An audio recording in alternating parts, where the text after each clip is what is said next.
Hello, we are live now. We are live now. Hello hello hello. We are live now.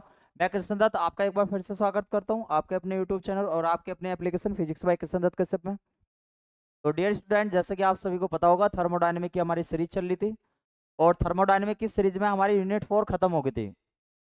Neha, good evening sir. Good evening जी, good evening. तो हमारी unit 4 खत्म हो गई थी। आज हम यूनिट 3 को देखेंगे भाई। कौन सी को देखेंगे? यूनिट 3 को। और यूनिट 3 आज की आज ही खत्म हो जाओगी। किससे देखेंगे? यूनिट 3 को। ठीक है। और ये यूनिट आज ही खत्म हो जाएगी। और इस यूनिट में हमें क्या क्या पढ़ना है एक बार देख लो। इस वाली यूनिट में क्या क्या पढ़ना है एक बार जल्दी से बताओ। मेरी वॉइस और डिस्प्ले क्लियर आ रहा है स्टूडेंट? ठीक है। इस वाली यूनिट आज ये वाली 4th यूनिट आपकी कंप्लीट होगी थी। मैंने आपकी पीडीएफ भी डाल दी थी और आपकी वीडियोज भी डाल दी थी। तो यूनिट 3 में हमारी कौन कौन सी चीजें आएंगी? पहला अगर हम बात कर लगे, kinetic model. Kinetic model. Model का मतलब है, पहला इसमें है काइनेटिक मॉडल। एक तो ये पढ़ना है हमें काइनेटिक मॉडल, यानी कि गतिज सिद्धांत। गतिज सिद्धांत, ये आपका 3 नंबर का क्वेश्चन है। इसकी पीडीएफ आपको मिलेगी। आज मैं इस वाले को बस केवल समझाऊंगा समझाऊंगा क्योंकि ये समझ जाओगे। और deduction of gas law, deduction of gas law. ठीक है। गैस के नियमों का, गैसों के नियम का नियम की स्थापना। ठीक है। ये भी आपका क्वेश्चन, कोई से भी 3-4 लो है उसमें से कोई सा भी आए, बहुत कम चांस है वैसे, फिर भी मैं आपको इसे करा दूंगा 3 नंबर का। तीसरे नंबर है, तीसरा नंबर है मैक्सवेल का डेरिवेशन है। Maxwell, Maxwell distribution, distribution of velocity, of velocity. ठीक है। मैक्सवेल का, मैक्सवेल का वेग वितरण नियम, वेग वितरण नियम। ये आपका 7.5 नंबर का, ये भी आपका नहीं पूछा जाएगा इतना। कौन सी चीज आपकी पूछी जाएगी मैं आपको बता दे रहा हूँ पहले। चौथा इसमें से सबसे महत्वपूर्ण टॉपिक है डिग्री ऑफ फ्रीडम। ठीक है। कौन सा? Degree of freedom.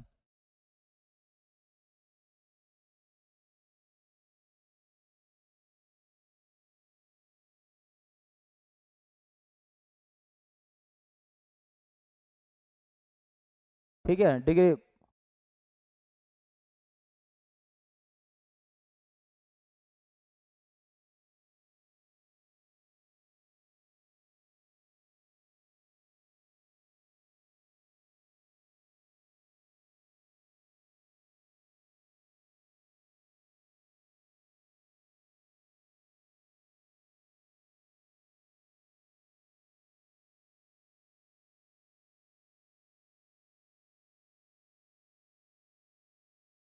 नोट्स मिलेंगे इसके? अरे नोट्स मिल जाएंगे।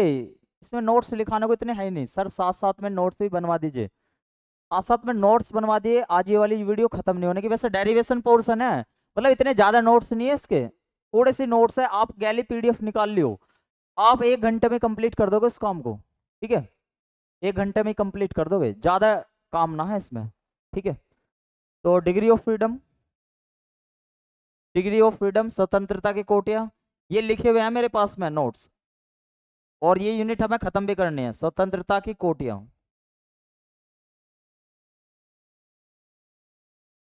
कोटियां।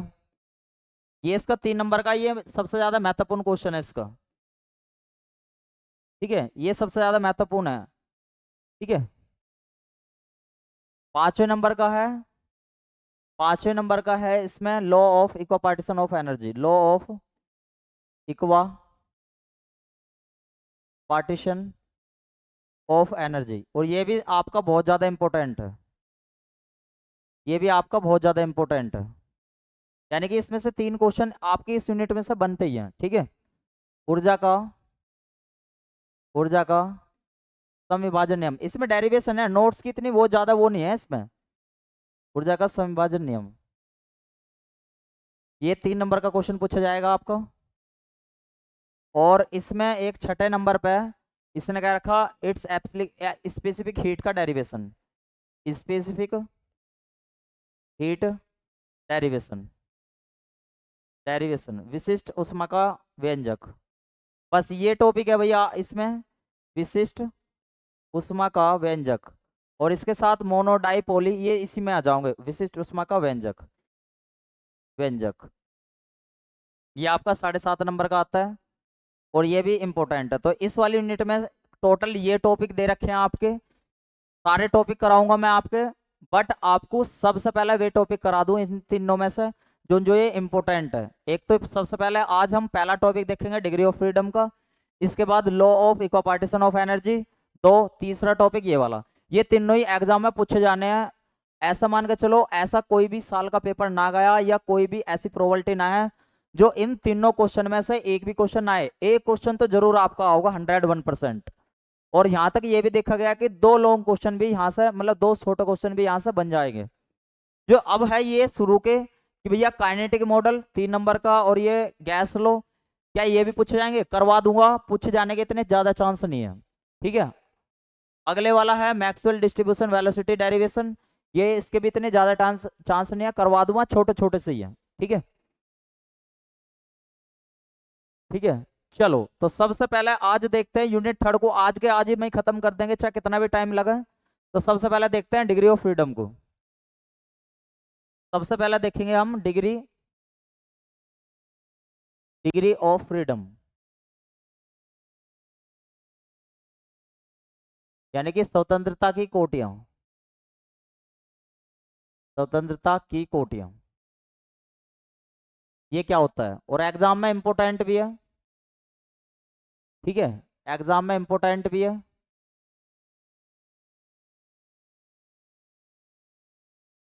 देखो भैया, डिग्री ऑफ फ्रीडम क्या होता है, यानी कि अगर हमारे पास कोई भी पार्टिकल है, अगर कोई पार्टिकल है, अपनी एनर्जी को वो कितनी पॉसिबल डायरेक्शन में क्या कर रहा है, एक्सचेंज कर रहा है, या तो दे रहा है या ले रहा है, तो वो क्या हो जाओगे इसकी डिग्री ऑफ फ्रीडम।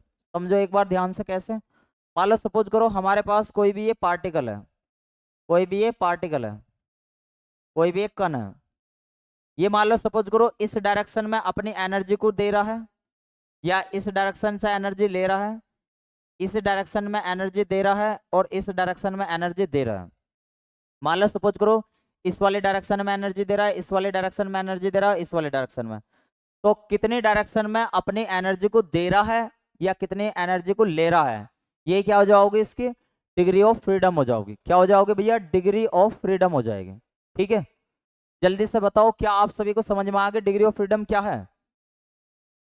जल्दी से बताओ थंब करके, क्या आप सभी को समझ में आ गया डिग्री ऑफ फ्रीडम क्या है? छोटे छोटे से टॉपिक है, ज्यादा बड़े ना है भाई।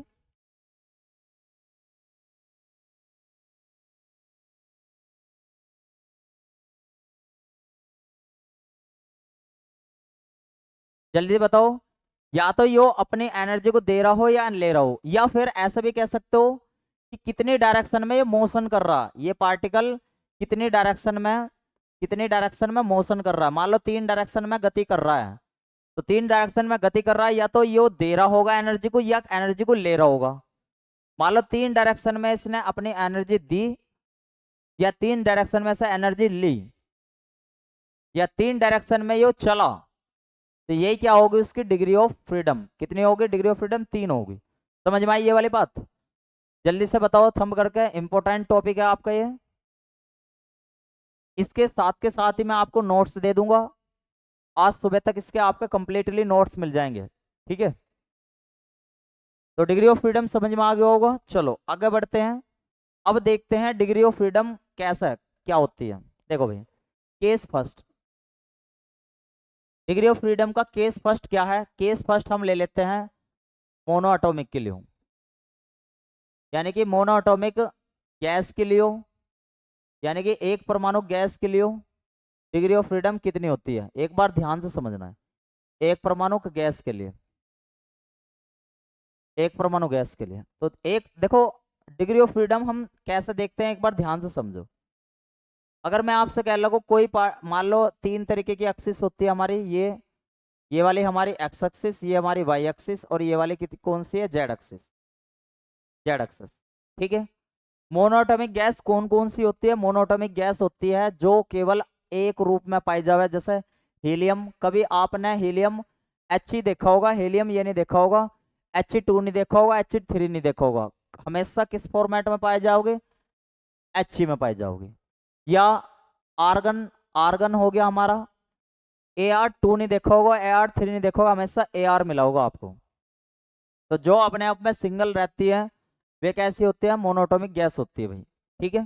चलो, अब जो ये मोनोएटॉमिक गैस होती है, ये ये क्या करती हैं? ये तीन डायरेक्शन में आगे बढ़ती हैं, इधर, इधर और इधर। जब ये ऐसा तीन डायरेक्शन में आगे बढ़ रही है, मान लो यहाँ ओ था, ये इधर बढ़ रही एक, इधर बढ़ रही दो, इधर बढ़ रही तीन।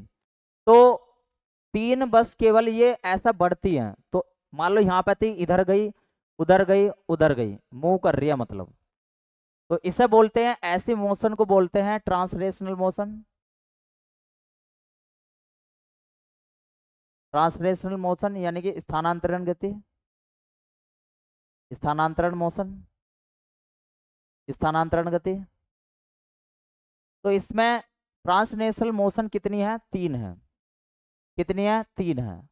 अगर मैं आपसे कह लगूं, क्या कोई ये मोनोटॉमिक क्या रोटेट भी करती है, क्या घूमती भी एक्सिस के? तो आप कहोगे बिल्कुल नहीं। तो रोटेशनल मोशन कितनी है? रोटेशनल, रोटेशनल मोशन कितनी है भाई? यानी कि घूर्णी कितनी है? घूर्णी गति। तो आप कहोगे घूर्णी गति इसमें है 0। तो टी की वैल्यू कितनी आई? यानी कि टी प्लस आर कितना आया? टी तो ट्रांसलेशनल और आर रोटेशनल। टी कितनी है हमारी? 3। और रोटेशनल कितनी है? 2, 0। तो टोटल हमारी डिग्री ऑफ फ्रीडम कितनी होगी? 3। यानी कि मोनोएटॉमिक गैस की डिग्री ऑफ फ्रीडम कितनी होती है? स्वतंत्र कोटियां कितनी होती है? 3 होती है। समझ में आ गई? यानी कि 3 क्या होगी? डिग्री डी से दिखा दूं, ऑफ ओ से दिखा दूं, फ्रीडम एफ से दिखा दूं।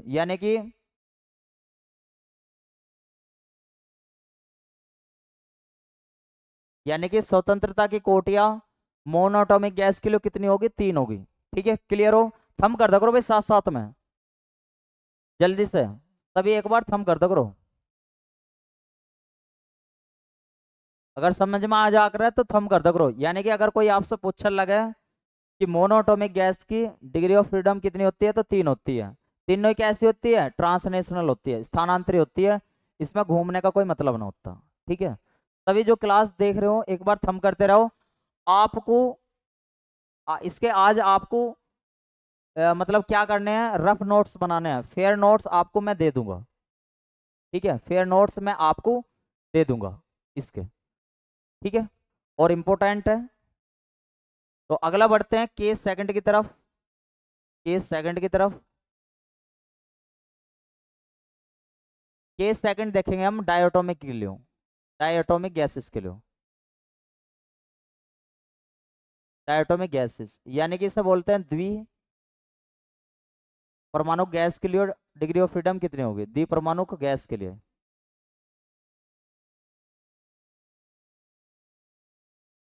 तो द्वि परमाणु गैस कौन सी होती है? जो दो फॉर्मेट में मिला है, जैसे H2O2 N2। यहाँ पे क्या दिखाई दे रहा? 2 दिखाई दे रहा, तो ये डायटोमिक होगी। ठीक है। इनके लिए डिग्री ऑफ फ्रीडम कितनी होती है? तो पहले इस तरीके का पहले मैं आपको बता देता हूँ यहाँ पर, फिर आप अच्छे तरीके से बता दोगे। इसमें क्या होता है? एक इस डायरेक्शन में ट्रांसलेशन होगी, एक इस डायरेक्शन में ट्रांसलेशन, एक इस डायरेक्शन में ट्रांसलेशन। एक इधर ना घूमगी, एक इधर ना घूमगी। तो अब की बार टी की वैल्यू तो आपको कितनी मिलेगी? ट्रांसलेशनल की मिलेगी। स्थानांतरित गति होगी कितनी? 3। और रोटेशनल कितनी होगी? 2। तो इसका मतलब डिग्री ऑफ फ्रीडम टोटल कितनी होगी? टी प्लस आर कितनी होगी? 3+2 इजिकल टू कितनी होगी? 5। यानी कि डायटोमिक गैस के लिए डिग्री ऑफ फ्रीडम कितनी होती है? स्वतंत्रता की कोटियां कितनी होती है? 5। जल्दी से बताओ, आप सभी को क्लियर हो गया? सेकंड केस थंब कर दो अगर क्लियर हो गया हो तो। यानी कि इसमें स्थाना मोनोएटॉमिक गैस जो है, 3 तो स्थानांतरण गति करती है और 2 घूर्णी करती है। तो टोटल मिलाकर डिग्री ऑफ फ्रीडम कितनी होती है? 5 होती है इसकी। ठीक है, एक बार थंब कर दो अगर सभी को क्लियर हो गया हो तो। केस थर्ड पे चलते हैं फिर। ठीक है भाई, केस थर्ड पे चलते हैं। एक बार थम कर दो जल्दी जल्दी से।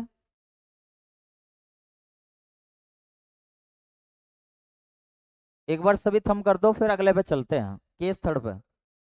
ठीक है, चलो तीसरा केस देखते हैं। केस थर्ड, केस थर्ड है हमारा, या तो ट्राई एटॉमिक के लिए कह दे, ट्राई एटॉमिक के लिए कह दे, या पॉली एटॉमिक के लिए कह दे, पॉली एटॉमिक के लिए, या तो त्रिपरमाणु के लिए कह दे,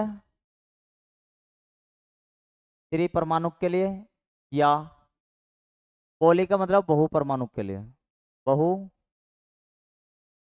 परमाणु के लिए, बहु परमाणु के लिए। तो इसके लिए डिग्री ऑफ फ्रीडम कितनी होते हैं? अच्छा, बहु परमाणु होते कौन से हैं? जैसे जैसे CO2, सी का एक, O के दो, तो टोटल तीन हो गए, या फिर दो से या एक से ज्यादा हो गए। फिर हो गया SO2, तो एक S का, O के दो, तो टोटल तीन हो गए। अब इनके लिए डिग्री ऑफ फ्रीडम का केस कैसा रहता है, एक बार देखो ध्यान से।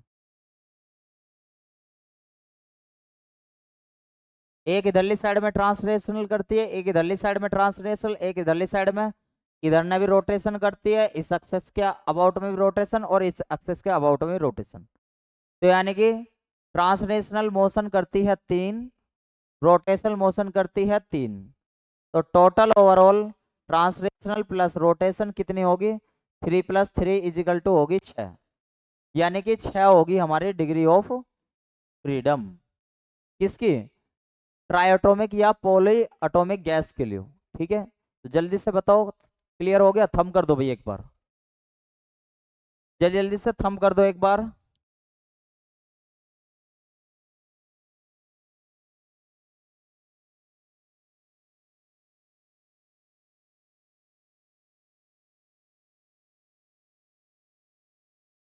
ठीक है, क्लियर हो गया। चलो अगले टॉपिक पे चलते हैं। ये आपका 3 नंबर का क्वेश्चन था, लेकिन इसका जो बेसिक कंसेप्ट है वो डेरिवेशन में भी हमारा उठेगा। ये खत्म हो गया। आगे बढ़ते हैं अगले टॉपिक की तरफ, अगले टॉपिक की तरफ।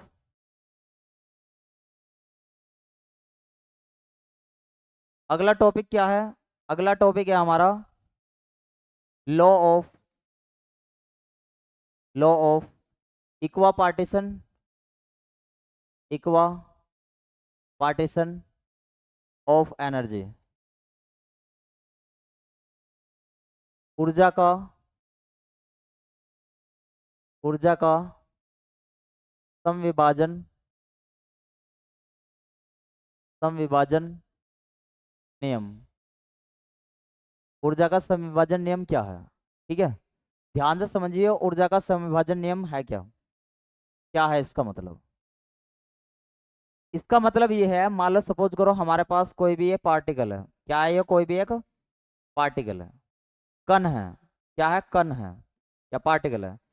इस डायरेक्शन में भी वो मोशन कर रहा है, यानी कि इस डायरेक्शन में भी डिग्री ऑफ फ्रीडम दिखा रहा है, इस डायरेक्शन में डिग्री ऑफ फ्रीडम दिखा रहा है, और इस डायरेक्शन में डिग्री ऑफ फ्रीडम दिखा रहा है। यानी कि एक्स एक्सिस में भी दिखा रहा है, वाई एक्सिस में भी दिखा रहा है, और जेड एक्सिस, 3 एक्सिस ही तो होती है हमारे पास में। चलो एक काम करो, जेड को अच्छे से दिखा दूं मैं यहाँ पे कुछ इस तरीके से। ये एक्स एक्सिस, ये वाई एक्सिस, और यहाँ पे जेड एक्सिस। ठीक है, अब थोड़ा सा ध्यान से समझना है इस बात को।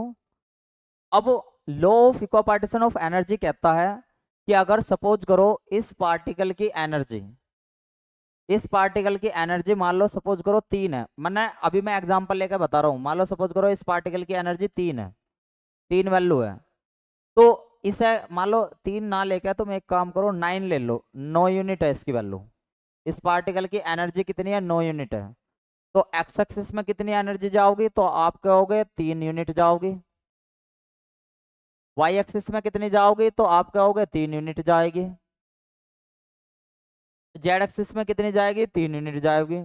तो इसका मतलब क्या हुआ कि एक्स एक्सिस में भी इक्वल जा रही है, वाई एक्सिस में भी इक्वल जा रही है, और जेड एक्सिस में भी इक्वल जा रही है। फॉर एग्जाम्पल एक और ले लेते हैं। मान लो अगर हमारे पास कोई पार्टिकल है और उसकी एनर्जी टोटल ओवरऑल 12 यूनिट है, तो एक्स एक्सिस है हमारे पास, वाई एक्सिस है और जेड एक्सिस है। तो मान लो इसकी एनर्जी जानी है, तो इससे कितनी एनर्जी जाओगी, एक्स एक्सिस में 4 यूनिट, वाई एक्सिस में कितनी जाओगी, 4 यूनिट, और जेड एक्सिस में कितनी यूनिट जाओगी, 4 यूनिट। तो इसका मतलब क्या हो गया भैया कि एक्स एक्सिस में भी 4 यूनिट गई, वाई एक्सिस में भी और जेड एक्सिस में भी, यानी कि सारी एक्सिस में एनर्जी इक्वल डिस्ट्रीब्यूट हुई। कितनी हुई, इक्वल डिस्ट्रीब्यूट हुई। इसी लॉ को क्या बोलते हैं, law of equal partition of energy. इसी रूल को बोलते हैं ऊर्जा का समविभाजन नियम। लेकिन जो ये मानना 9 यूनिट और 12 यूनिट लिए, इनकी जगह अब क्या आ जाओगा, इसका अपना एक रूल आ जाएगा। अपना रूल क्या आ जाएगा, जल्दी से एक बार थंब करके बताओ, यहाँ तक क्लियर हो गया, जल्दी से बताओ, यहाँ तक का क्लियर हो गया। चलो अब रूल क्या आता है, ये तो हमने एग्जाम्पल समझने के लिए था, ये एग्जाम में लिखने के लिए नहीं था, ये समझने के लिए क्या क्या करेंगे, मतलब हम law of equal partition of energy है क्या एक्चुअल में, ऊर्जा का समविभाजन नियम ये है कि भैया अगर एक्स एक्सिस में कोई एनर्जी जा रही है तो वो कितनी जाओगे, 1/2 mc x बार का स्क्वायर, ठीक है। वाई एक्सिस में कितनी जाओगी, तो आप क्या होगे, 1/2 mc y बार का स्क्वायर, ठीक है जी। जेड एक्सिस में कितनी जाओगी, 1/2 mc z बार का स्क्वायर, इतनी एनर्जी जाओगी। तो आप इसे ऐसे भी कह सकते हो कि 1/2 यानी कि ये किसे रिप्रेजेंट कर रहा, 1/2 mv स्क्वायर को। 1/2 mv स्क्वायर क्या होती है, काइनेटिक एनर्जी होती है, गतिज ऊर्जा। यानी कि अगर एक्स एक्सिस की काइनेटिक एनर्जी, ये एक्स एक्सिस की काइनेटिक एनर्जी है, ये वाई एक्सिस की काइनेटिक एनर्जी आपके मन में आओगी, तो यहाँ वी की जगह आपने सी क्यों लिया, सी थर्मोडायनेमिक में आपकी मोशन की वेलोसिटी दिखाने वाला रहा होगा, यानी किसी भी पार्टिकल की वेलोसिटी दिखाने वाला रहा होगा, ठीक है। तो अब वी ले लो या सी ले लो, कोई फर्क नहीं, एक्स इस वजह से लिया एक्स एक्सिस में, वाई इस वजह से लिया वाई एक्सिस में, जेड इस वजह से लिया एक्स वाई उसमें जेड एक्सिस में। तो प्रत्येक एक्सिस में एनर्जी कितनी जाएगी, तो कितनी जाएगी, 1/2 kT जाएगी। यानी कि जो पार्टिकल है प्रत्येक एक्सिस में मोशन करते वक्त कितनी एनर्जी अपने पास में रखेगा, तो कितनी रखेगा, 1/2 kT रखेगा। कितना रखेगा, 1/2 kT रखेगा। जल्दी से बताओ थंब करके, क्या आपको समझ में आ गया। और ये जो ऊपर लिखा हुआ है इसे ही बोलते हैं law of इक्वा partition of energy, इक्वा partition of energy. समझ में आई बात, यानी कि ऊर्जा का समविभाजन समविभाजन नियम, ऊर्जा का समविभाजन नियम, ठीक है। यही हमारा ऊर्जा का समविभाजन नियम होता है। एक बार थंब करके बताओ, क्लियर हो गया क्या सभी को। फिर आगे बढ़ते हैं, एक डेरिवेशन की तरफ चलते हैं, जो हमारा नेक्स्ट डेरिवेशन था, ठीक है। जल्दी जल्दी से बताओ।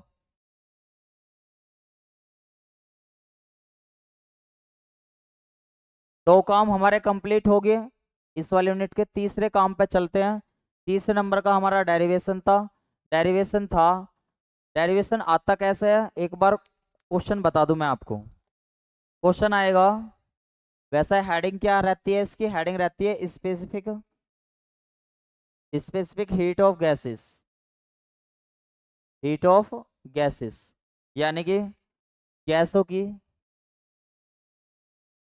गैसों की विशिष्ट गैसों की विशिष्ट ऊष्माएं, गैसों के विशिष्ट ऊष्माएं, ठीक है। Specific heat of gases. तो क्वेश्चन आता है, क्वेश्चन कैसा आएगा, सिद्ध कीजिए कि एक आदर्श गैस एक आदर्श गैस के लिए आदर्श गैस के लिए जिसके अणुओं की जिसके अणुओं की एफ स्वतंत्रता कोटिया एफ स्वतंत्रता कोटियाँ हैं, कोटियाँ हैं। तो हमें प्रूफ करके बताना है कि gamma is equal to 1+2/f, और वहां पे गामा जो दिया रहता है वो होता है CP/CV। ये चीज हमें प्रूफ करके बतानी है, ठीक है।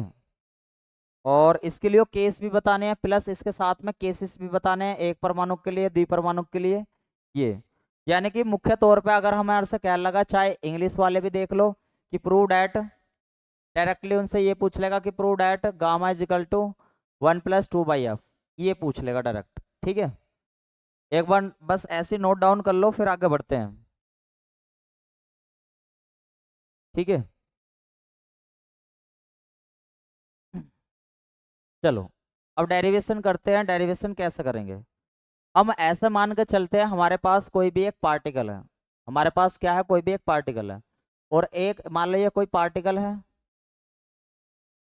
क्या है? कण है। इसकी एक डायरेक्शन में जो मोशन हो रही है, अब एक डायरेक्शन में मान लो मोशन कर रहा है, तो एक डायरेक्शन की वैल्यू कितनी रहेगी? तो आप क्या होगे, अभी बता के हो, law of equal partition energy के अनुसार 1/2 kT रहेगी, ठीक है। 1/2 kT रहेगी। यदि F डिग्री ऑफ फ्रीडम है, F डिग्री ऑफ फ्रीडम है, स्वतंत्रता की कोटियां हो, तो एक डायरेक्शन में मोशन कितनी होगी? यदि F क्या है, यदि F स्वतंत्रता की कोटियां है,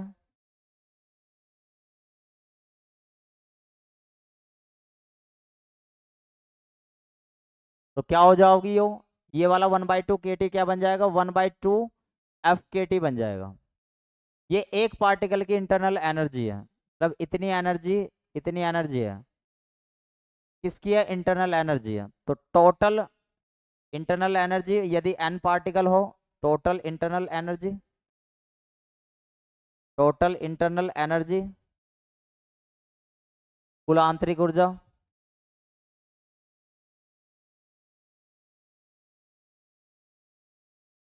कुल आंतरिक ऊर्जा को हम रिप्रेजेंट करते हैं U से, ठीक है।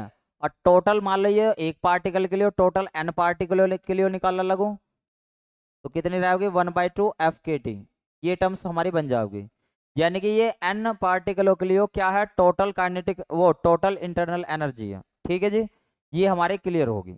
चलो, अब एक बात बताओ, आपको एक फॉर्मूला पता होना चाहिए, K = R/N, K = R/N, ठीक है। फॉर्मूला R क्या होता है? R होता है गैस कांस्टेंट, गैस कांस्टेंट, यानी कि गैस नियतांक। N क्या होता है? आवागाद्रो नंबर,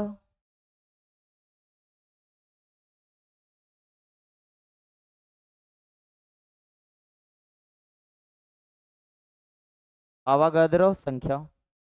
और K क्या होता है यहाँ पे? बोल्ट्जमैन कांस्टेंट, बोल्ट्जमैन कांस्टेंट, ठीक है जी। तो इसका मतलब यहाँ से आप किसकी वैल्यू निकाल लो? यहाँ से R की वैल्यू निकाल लो। हमारी R की वैल्यू यहाँ से कितनी आ जाएगी? K = क्या है? ये हमारे पास R/N है। तो यहाँ से R की वैल्यू कितनी आ जाएगी? यानी कि R की वैल्यू आ गई, या एक काम करो, R की वैल्यू KN आ गई हमारी, KN। तो इसे इक्वेशन नंबर फर्स्ट कह दो। अच्छा, इसमें KN दिखाई दे रहा ना, एक ही हो रहा K और ये N है। N और K की जगह क्या रख देंगे? R रख देंगे। तो U = क्या बचा? 1/2, F तो रह गई, T भी है, बस N और K की जगह क्या रख देंगे? हम R रख देंगे, ठीक है। ये आ गया हमारे पास, ठीक है। और इसे आप कह दो इक्वेशन नंबर सेकंड। क्या कह दो? इक्वेशन नंबर सेकंड कह दो। ये एक काम करो, इक्वेशन नंबर अभी मत ना कहो तो सेकंड, इसका टी के रेस्पेक्ट में डिफरेंशिएशन कर दो, differentiation with respect to T.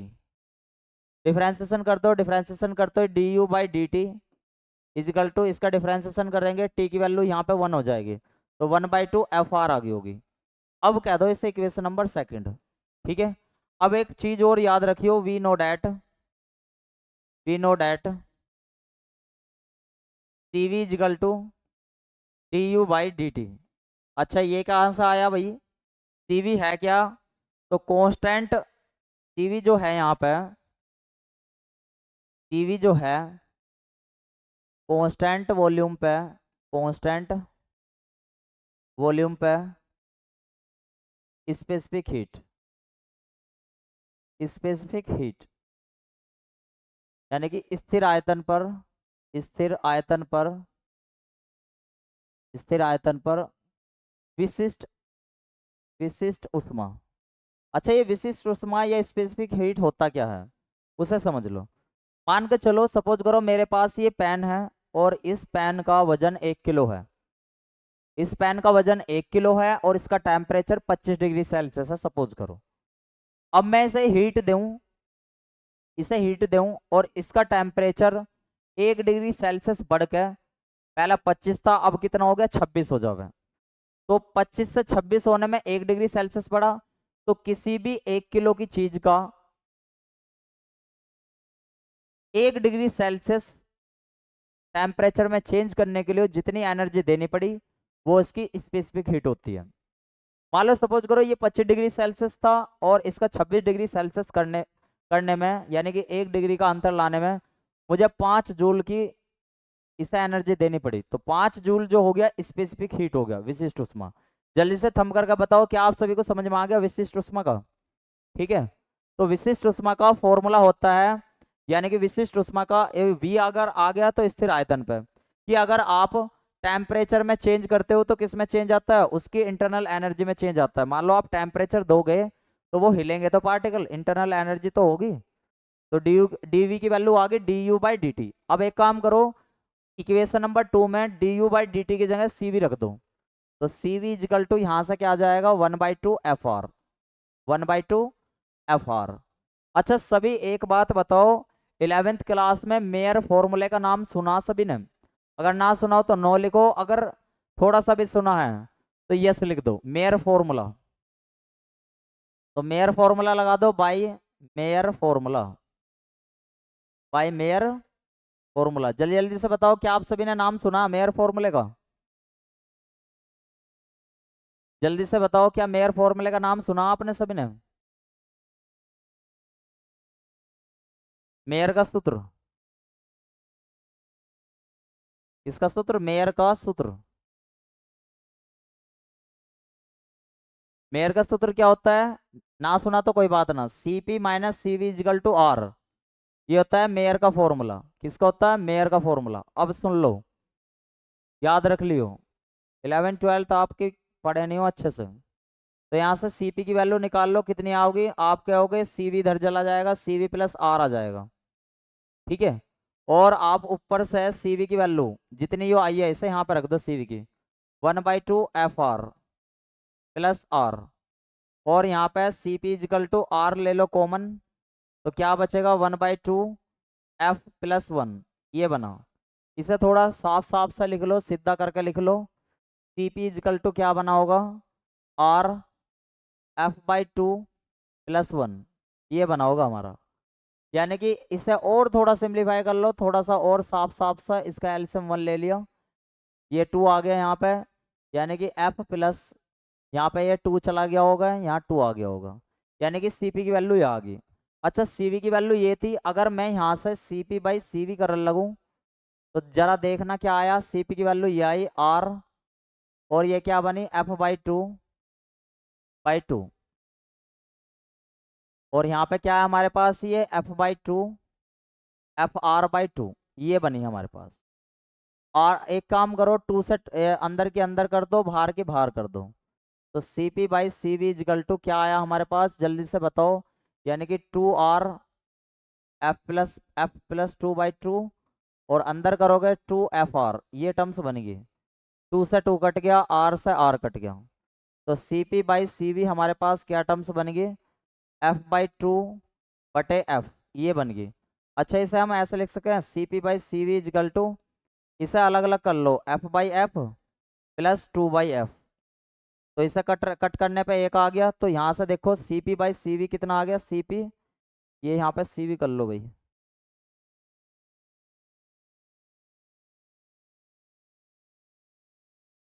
ठीक है, तो यहाँ से CP/CV कितना आ गया, देखना 1 + 2/F आ गया। और CP/CV ध्यान रखियो गामा होता है, गामा = 1 + 2/F। तो जल्दी से बताओ, प्रूफ हो गया? एंस प्रूफ बहुत आसान था और एग्जाम में पूछा जाता है ये वाला। बहुत आसान था, एग्जाम में पूछा जाता है ये वाला। ठीक है, एक बार नोट कर लो। किसी को कोई दिक्कत समस्या आई हो तो रिपीट लिख दो, अदरवाइज यहाँ पे नोट कर लो। ठीक है, फिर आगे बढ़ते हैं।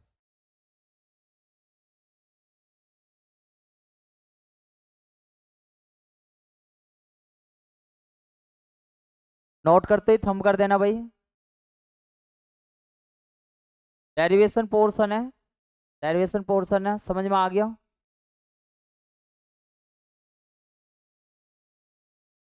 जल्दी से बताओ, कोई दिक्कत समस्या तो ना? थर्ड यूनिट आज के आज में खत्म हो जाओगी, थर्ड यूनिट आज के आज में ही खत्म हो जाएगी। ठीक है, ये बेहतरीन चीज है। मैंने आपको बताया था, मैंने आपको बताया था कि थर्मोडायनेमिक का इतना ज्यादा सिलेबस नहीं है, ये तो आराम से खत्म हो जाती है। ठीक है, चलो। अब ये जो आपका डेरिवेशन आया है, तुमने देखा भी होगा तुम्हारे सिलेबस में एक एक यूनिट में 3 या 4 चीजें दे रखी हैं बस। ठीक है, चलो। इलेक्ट्रॉनिक्स का ज्यादा सिलेबस है इसके मुकाबले। अब इसके स्पेशल केस देख लेते हैं। Special case, special case, special case उसने क्योंकि क्या भी रखी थी क्वेश्चन में। ठीक है, स्पेशल केस कौन कौन से? पहला केस है मोनो एटॉमिक के लिए, मोनो एटॉमिक के लिए, यानी कि एक परमाणु के लिए, एक परमाणु के लिए। एक परमाणु के लिए एफ की वैल्यू कितनी होती है? जल्दी से कमेंट करके बताओ, डिग्री ऑफ फ्रीडम कितनी होती है? 3। और फॉर्मूला क्या था? गामा इज इक्वल टू था 1+2/f, यही तो था। तो gamma is equal to 1+2 F की वैल्यू कितनी लेकर चलेंगे? यहाँ 3 लेकर चलेंगे। तो gamma is equal to LCM यहाँ से कितना आएगा हमारा? 3 आएगा। तो 3+2 हो जाएगा और गामा की वैल्यू कितनी आ गई? 5/3।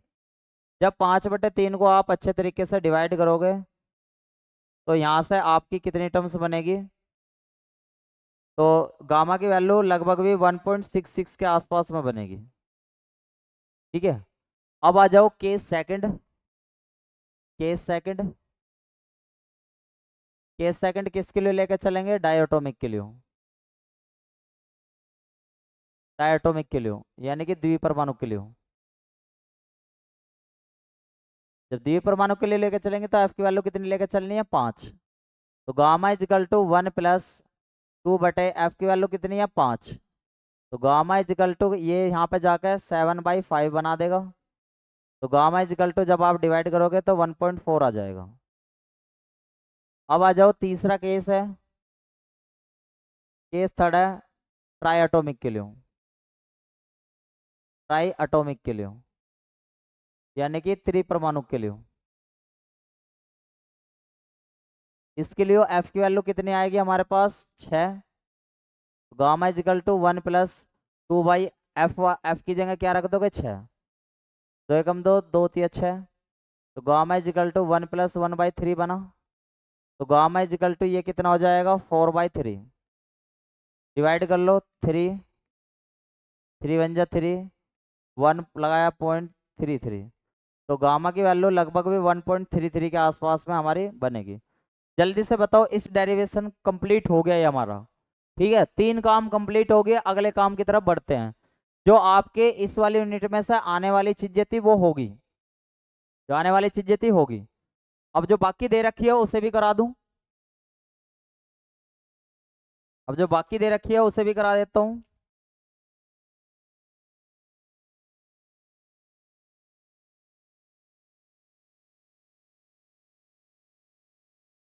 ठीक है, चलो आगे बढ़ते हैं। ये कंप्लीट हो गया, थंब कर दो एक बार, डन लिख दो सभी, अगर यहाँ तक का कंप्लीट कर लिया तो सभी ने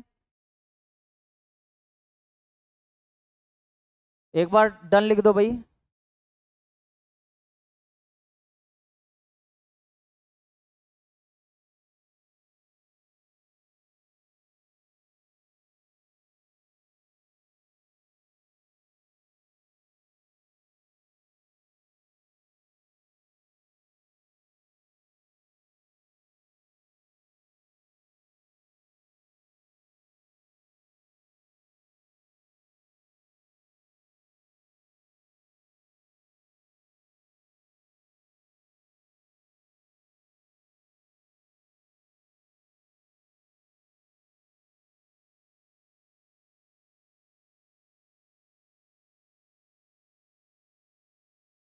बताओ, थंब कर दिया भाई सभी ने। चलो अगले अगले टॉपिक पे बढ़ते हैं।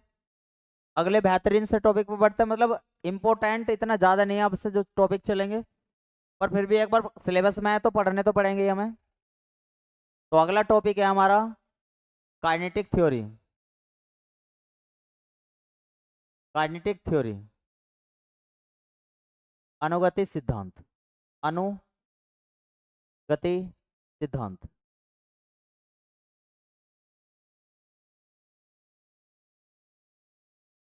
इसे पढ़ते हैं। ये भैया हमारा 3 नंबर का अगर आया तो कितने नंबर का आएगा? 3 नंबर का आएगा। तो अनुगति सिद्धांत करते हैं, चाहे वो गैस की पूछा है, किसी के लिए भी पूछा है। Kinetic theory of gases. Kinetic theory of gases, gas का पूछा है या किसी का पूछा है, या काइनेटिक थ्योरी भी नाम दिखा वो ऐसे करियो। गैसों अनुगति सिद्धांत गैसों का, गैस के बारे में बताना। ठीक है, एक बार नोट डाउन कर लो जल्दी जल्दी से।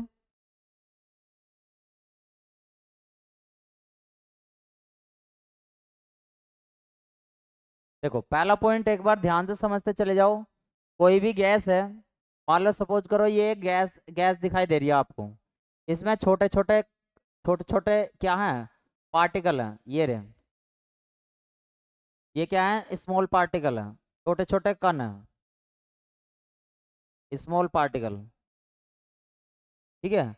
अब ये जो स्मॉल पार्टिकल, छोटे छोटे पार्टिकल मिलकर एक बड़ा पार्टिकल बना रहे हैं, ये वाला। इस बड़े पार्टिकल को बोल लेंगे मॉलिक्यूल। क्या बोल लेंगे? मॉलिक्यूल, यानी कि अणु। पहला नियम पता लग गया। यानी कि कोई भी गैस है, कोई भी गैस है छोटे छोटे कणों से मिलकर बनी है। उस मतलब छोटे छोटे कणों से मिलकर बनी है। कोई भी एक गैस है, कोई भी एक मान लो बड़ी गैस है, एक छोटे छोटे कणों से मिलकर बनी है। उन छोटे छोटे कणों से जो मिलकर बनी गैस है ना, ये जो पूरा एक दिखाई दे रहा है, इसे क्या बोल लेंगे? मॉलिक्यूल बोल लेंगे। ठीक है, अणु बोल लेंगे। पहला पॉइंट समझ में आ गया। दूसरा पॉइंट, अब मान लो अगर ये गैस के अणुओं को आप किसी भी एक बर्तन में रख दो, इस गैस के अणुओं को किसी भी बर्तन में रख दो, तो ये स्वतंत्र हैं। मान लो दो गैस के कण हैं आपस में, ये तो ये किसी भी डायरेक्शन में गति कर सकते हैं। इधर की जाना चाहे इधर, इधर जाना चाहे इधर, इधर जाना चाहे इधर, इधर जाना चाहे इधर। यानी कि एक बात तो पक्की पता लग रही है, ये किधर भी जाना चाहे जा सकते हैं। तो इनके बीच में क्या होगा? स्पेस होगा। यानी कि गैसों के बीच में पर्याप्त क्या होता है? स्पेस होता है, स्थान होता है। ये वाली बात जितने भी मैं आपको बोल कर बता रहा हूँ, ये सभी नोट्स में है आपकी, और ये लिख देनी है वहां पे कि भाई जो गैस होती है वे हर संभव दिशाओं में क्या कर सकती है? हर डायरेक्शन में, पॉसिबल डायरेक्शन में मोशन कर सकती है, गति कर सकती है। क्यों कर सकते हैं वे गति? क्योंकि उनके बीच में स्पेस होता है। ठीक है, क्या होता है? स्पेस होता है। तीसरी बात, जो कभी भी मान लो एक वेसल के अंदर है, ये बर्तन के अंदर है, मान लो ये गैस का कण अणु है, ये इधर ने भी गति कर रहा है, इधर ने भी, इधर ने भी, और इधर ने भी, इधर ने भी, इधर ने भी, इधर ने भी, और इधर ने भी। तो क्या होगा? ध्यान से समझना। तो क्या होगा? ये इन दोनों के बीच में कोई भी अट्रैक्शन फोर्स नहीं लगने का। No attraction force, no attraction force between them, between them. कोई भी, कोई भी आकर्षण बल, कोई भी आकर्षण बल नहीं लगता, आकर्षण बल नहीं लगता दोनों के बीच में। ठीक है। अब चौथी बात, मान लो कोई भी गैस है, कोई भी गैस है, वे मान लो ये कोई गैस पार्टिकल है, मान लो हर डायरेक्शन में वो गति कर रहा है, लेकिन जैसे ही वो गैस पार्टिकल मान लो मोशन करता हुआ इस बर्तन से टकराया इस पॉइंट पर, तो इसका इस पॉइंट से टकरा कर मान लो पहले इधर गया और टकराया, तो इसकी डायरेक्शन बदल सकती है। तो यानी कि बर्तन से टकराने के बाद इसकी डायरेक्शन बदल सकती है। वेजल से, वेजल से क्या करने के बाद? बर्तन से टकराने के बाद, टकराने के बाद इस मॉलिक्यूल की, यानी कि मॉलिक्यूल की, यानी कि अणु की डायरेक्शन और वेलोसिटी बदल जाती है। डायरेक्शन यानी कि दिशा और वेग बदल जाते हैं, और वेलोसिटी में क्या आ जाता है? चेंज आता है, चेंज आ जाता है। दिशा और वेग में क्या हो जाता है? दिशा और वेग में परिवर्तन आता आ जाता है। क्या आ जाता है भैया? परिवर्तन आ जाता है। ठीक है, चलो, ये सारे पॉइंट थे। आई होप सभी को क्लियर हो गए होंगे। एक बार थंब कर दो, आगे बढ़ते हैं। मतलब इसी के दो चार पॉइंट और देख लेते हैं। सभी को क्लियर हो गए? एक बार थंब करो पहले यहाँ तक, जल्दी जल्दी से, फिर आगे बढ़ेंगे।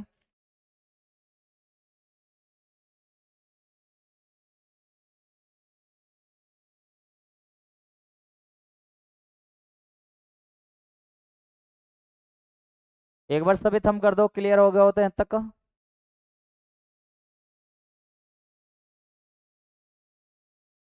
ठीक है, चलो, पांचवा पॉइंट। जो गैस के पार्टिकल होते हैं बिल्कुल गोल होते हैं। कैसे होते हैं? बिल्कुल गोल होते हैं। कैसे होते हैं? स्पेरिकल शेप के। गैस के जो पार्टिकल होते हैं वे कैसे होते हैं? गोल ही होते हैं।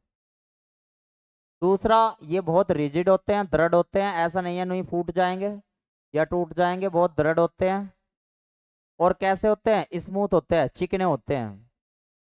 कैसे होते हैं? चिकने होते हैं। ठीक है, नेक्स्ट पॉइंट।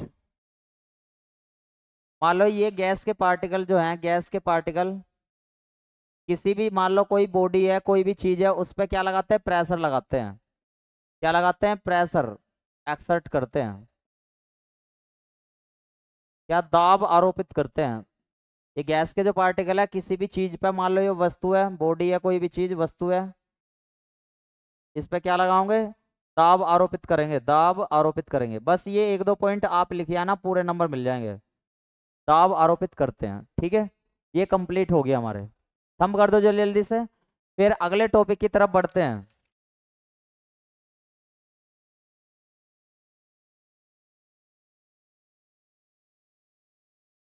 अगले टॉपिक की तरफ बढ़ते हैं भाई।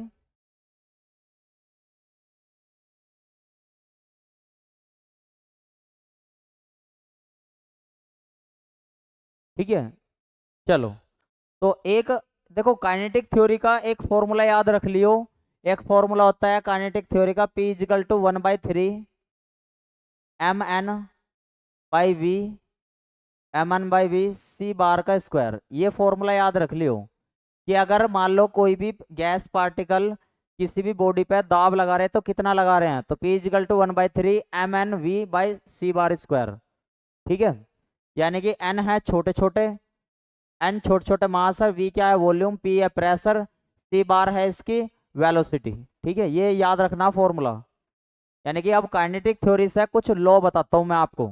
अगला टॉपिक चल गया अब यहाँ से। चलो भाई आगे बढ़े। चलो नेक्स्ट टॉपिक पे बढ़ते हैं। तो अब है deduction of, deduction of gas law. अगला टॉपिक है ये, deduction of gas law, deduction of gas law. गैसों के नियम का निगमन, गैसों के नियम का निगमन।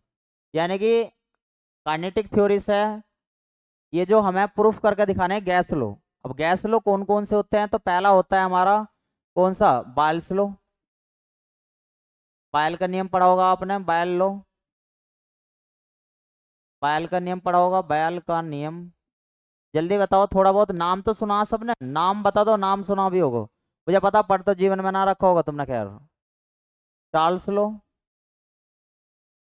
चार्ल्स लो, क्योंकि जितनी बार भी चाहे कोई टॉपिक आया था या ना आया था, आप मना ही करोगे, मुझे पता। चार्ल्स का नियम, चार्ल्स का नियम। और तीसरा ग्राम्स लो, ग्राम्स, ग्राम्स लो, ग्राम का नियम, ग्राम, ग्राम का नियम। और चौथा है हमारा, चौथा है हमारा डाल्टन लो। बस इनसे काम हो जाओगा, ये हमारे गैस लो है ना, प्रूफ करके दिखाना। डाल्टन लो, डाल्टन का आंशिक दाब का नियम, डाल्टन का नियम। इन्हें हमें प्रूफ करके दिखाना है। ठीक है, अब ये होते क्या क्या है एक बार देख लो। जब एग्जाम में ये आपके आए, सर सब पढ़े हुए हैं, बिल्कुल।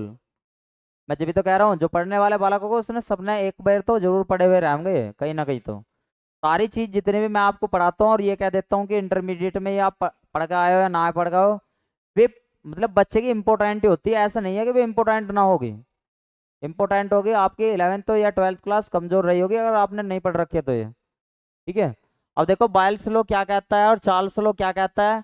अगर एग्जाम में क्वेश्चन आ जाए, वो क्वेश्चन कैसा आएगा। ऊपर क्या रखी, deduction of gas law question आएगा। अगर यहाँ पे आया आपका तो क्वेश्चन आएगा कि काइनेटिक थ्योरी से बायल के नियम की क्या करनी है, एक्सप्रेशन प्रूफ करके दिखाना अपना। यानी कि अनुगति सिद्धांत से बायल के नियम की स्थापना, यानी कि काइनेटिक थ्योरी से बायल्स का नियम प्रूफ करके बताना। एक बार ये नोट कर लो जल्दी जल्दी से, फिर नंबर वाइज से सारी चीजें बताता हूँ। ठीक है, अब देखो बायल का नियम होता क्या है। बायल का नियम होता है PV equal to constant, PV equal to constant. यानी कि यानी कि फिक्स टेम्परेचर पे, कांस्टेंट टेम्परेचर पे, नियत ताप पे पी और वी का गुणनफल कैसा रहेगा, नियत रहता है। अब चार्ल्स लॉ क्या कहता है, चार्ल्स लॉ होता है V by T equal to constant, V by T equal to constant. जल्दी से बताओ। ग्राम्स लॉ होता है N one equal to N two. और डाल्टन लॉ होता है सारे प्रेशर को जोड़ दो, P equal to P one plus P two plus P three. ठीक है, ये लॉ होते हैं, इन्हें हमें प्रूफ करना सबको। क्या करना, प्रूफ करना है। ठीक है,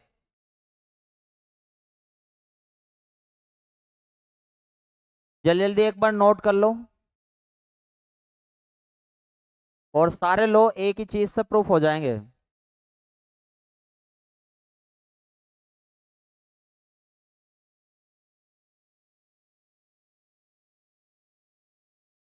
चलो सबसे पहले मैं आपको बायल्स लॉ प्रूफ करके दिखाता हूँ। ठीक है, किससे, ये सारे लॉ किससे प्रूफ करके दिखाना है, काइनेटिक थ्योरी से। किससे दिखाना है, काइनेटिक थ्योरी से। और काइनेटिक थ्योरी में एक ही तो फॉर्मूला बता के आया हूँ मैं तुम्हें, कौन सा। काइनेटिक थ्योरी में एक ही फॉर्मूला बता के आया हूँ, इस फॉर्मूले से ही सारे लॉ प्रूफ हो जाएंगे। ठीक है, देखो कैसे होंगे। चलो बढ़ते हैं, सबसे पहले हम बॉयल्स लॉ को प्रूफ करते हैं। क्या करते हैं, बॉयल्स लॉ, बॉयल्स लॉ को प्रूफ करते हैं। बॉयल्स लॉ को प्रूफ करने के लिए हमारे पास फॉर्मूला क्या था, P equal to 1/3 mn by V C bar का स्क्वायर, ये था हमारे पास। v को भेज दो इधर, तो P V equal to 1/3 mn C bar का स्क्वायर, ये। अच्छा एक बात बताओ student, 1/2 m 1/2 m C bar square एक कांस्टेंट है। क्या है, ये अपने आप में एक कांस्टेंट है। क्योंकि आपको पता है 1/2 एम सी स्क्वायर एक एनर्जी है, और वो एनर्जी हमेशा कैसी होती है, कांस्टेंट। अगर एनर्जी कांस्टेंट है तो सी बार स्क्वायर भी कैसा रहेगा, आल्सो कांस्टेंट, ये भी कांस्टेंट रहेगा। ठीक है जी, ये भी कांस्टेंट है, यानी कि ये भी कांस्टेंट हो गया। एन भी कैसा है, एम एम और एन भी कैसे हैं, कांस्टेंट है। एम और एन भी कैसे होते हैं, कांस्टेंट होते हैं। और 1/3 भी क्या है हमारा, कांस्टेंट है। तो इसका मतलब है पीवी भी क्या हो जाओगा भैया, यहाँ से पीवी इजकल टू क्या हो जाओगा, कांस्टेंट। किसका लॉ हो गया प्रूफ, मैंने बताया था छोटे छोटे से ही है, किसका लॉ हो गया हो, बायल्स लॉ। बायल्स लॉ क्या हो गया यहाँ पे, प्रूफ हो गया, प्रूव्ड हो गया। उतार लो जल्दी जल्दी से, फिर अगला लॉ करते हैं, फिर चार्ल्स लॉ करते हैं। ठीक है, क्या करते हैं, चार्ल्स लॉ।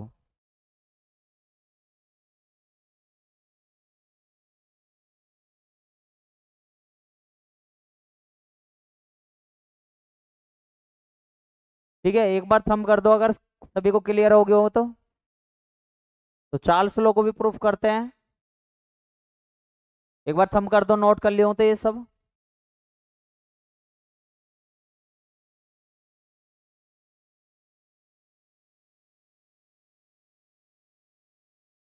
ठीक है, आगे बढ़ते हैं। अब देखते हैं चार्ल्स लो। कौन सा लो? चार्ल्स लो। चार्ल्स, चार्ल्स लो। यानी कि चार्ल्स का नियम क्या होता है?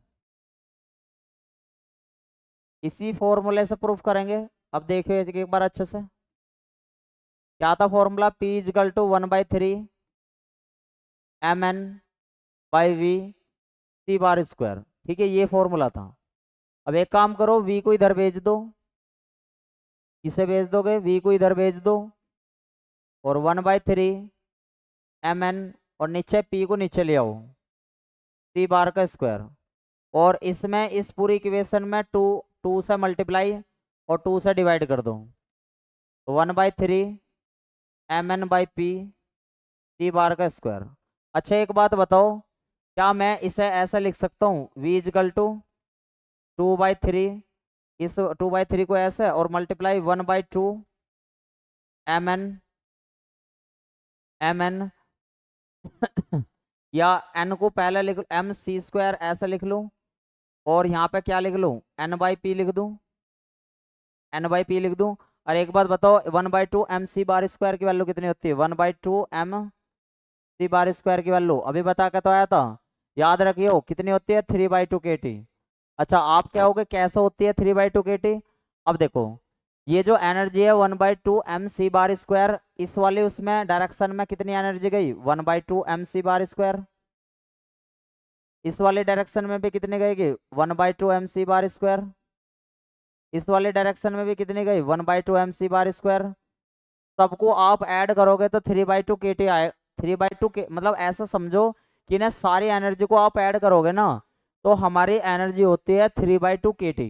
कितनी एनर्जी होती है? 3/2 के टी। याद रख लियो ये वाली बात, कि सारी एनर्जियों का सम कितना होता है? 3/2 के टी होता है।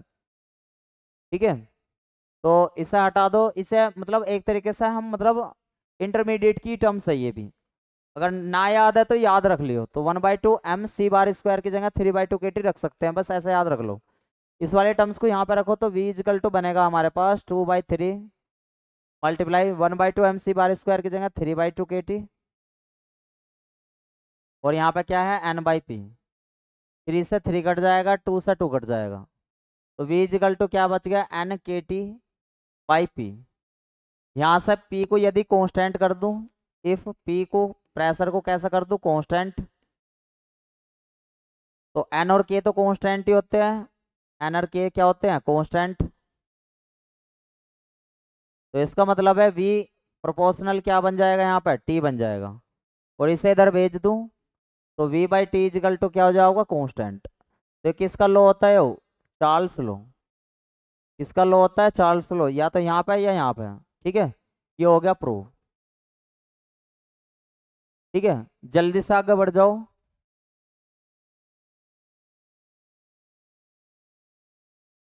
जल्दी से आगे आगे बढ़ जाओ, जल्दी जल्दी से।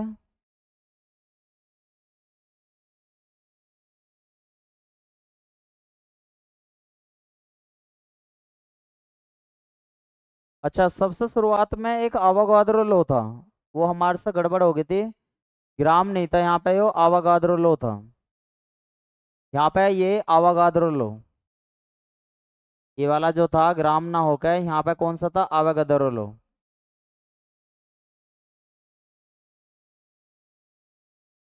आवागाद्रो लो, आवो गैद्रो का नियम, आवोगैद्रो का नियम ये था। अब इससे प्रूफ करेंगे। ये तो हो गया हमारा, बाइल्स लॉ भी हो गया, चार्ल्स लॉ भी। अब आवागाद्रो लॉ देखेंगे। एक बार नोट डाउन कर लो जल्दी जल्दी से। नोट करने के बाद थंब कर देना भाई एक बार। ठीक है भाई, नोट करने के बाद थंब जरूर कर देना।